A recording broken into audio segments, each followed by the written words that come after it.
Welcome back to our channel. నేను మీ మాదిరి. ప్రతి ఒక్కరి జీవితంలో ఇది అనివార్యం. ఇది ఖచ్చితంగా జరిగి తీరుతుంది.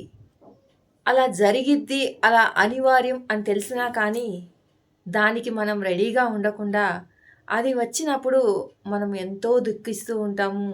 అసలిక ఆ దుఃఖాన్ని ఎవరు కూడా ఆపలేనంతగా మనం బాధని వ్యక్తపరుస్తూ ఉంటాము, బాధపడుతూ ఉంటాం కూడా.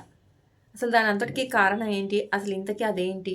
ఇవన్నీ కూడా ఈ వీడియోలో చూద్దాం. ఏం లేదండి. పుట్టుక అనేది సర్వసాధారణం అనమాట. కాబట్టి అది దానిలో ఎంతో కొంత దేవుడు అనే అనుగ్రహం ఖచ్చితంగా ఉండాలి, కాదనను. బట్ కాకపోతే సర్వసాధారణంగా పుట్టుక అనేది కూడా జరుగుతూ ఉంటది. కాకపోతే మనం ఎక్స్‌పెక్ట్ చెయ్యలేనిది ఏంటి అంటే మరణం. ఈ మరణం అనేది ఖచ్చితంగా అనివార్యము. ఖచ్చితంగా ప్రతి ఒక్కళ్ళ జీవితంలోనూ జరుగుతది. ప్రతి ఒక్కళ్ళ జీవితంలో ఏదో ఒక రోజు అది రావాల్సిందే. పుట్టుక అనంటే అది మనకు జరగొచ్చు, జరగకపోవచ్చనమాట. సాధారణంగానే అనిపిస్తా ఉంటది. కానీ చావు అనేది మాత్రం మనల్ని లోలోపల బాధని గురి చేస్తా ఉంటది. భయానికి కూడా గురి చేస్తా ఉంటది. కానీ అది ఖచ్చితం అనమాట. అది మనకు తెలుసు. అయినా కానీ మనం బాధపడుతూ ఉంటాం, భయపడుతూ ఉంటాం దానికి.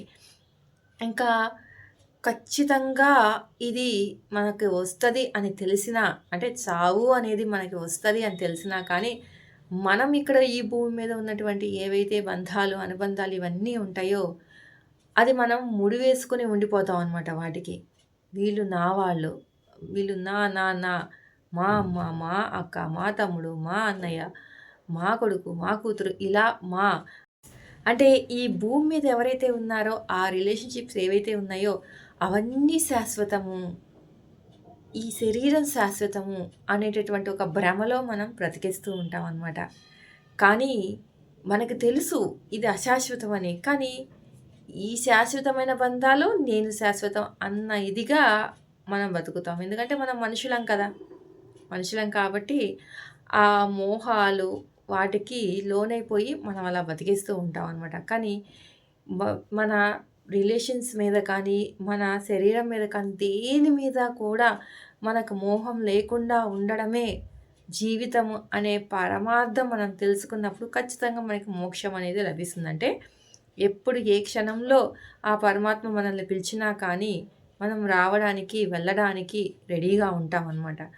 దాన్ని మోహం లేకుండా ఉండడము ఈ జీవితం మీద అని అంటాం. కానీ అది జరుగుతదా అంటే ఖచ్చితంగా జరగదు. మనం మానవ మాత్రం అండి.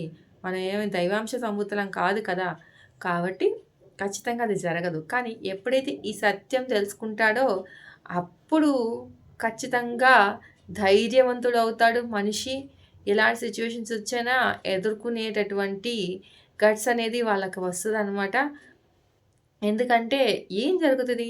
చావు అనేది అన్నిటికన్నా హైలైట్. అంతకు మించి ఇంకేం జరుగుతుంది నా లైఫ్‌లో? దానికంటే పెద్ద సమస్యలు, దానికంటే పెద్ద పెద్దవి ఏమన్నా ఉన్నాయా ఇంకా అన్న ఒక గట్టి గుండెగా మనకి వచ్చేస్తదనమాట.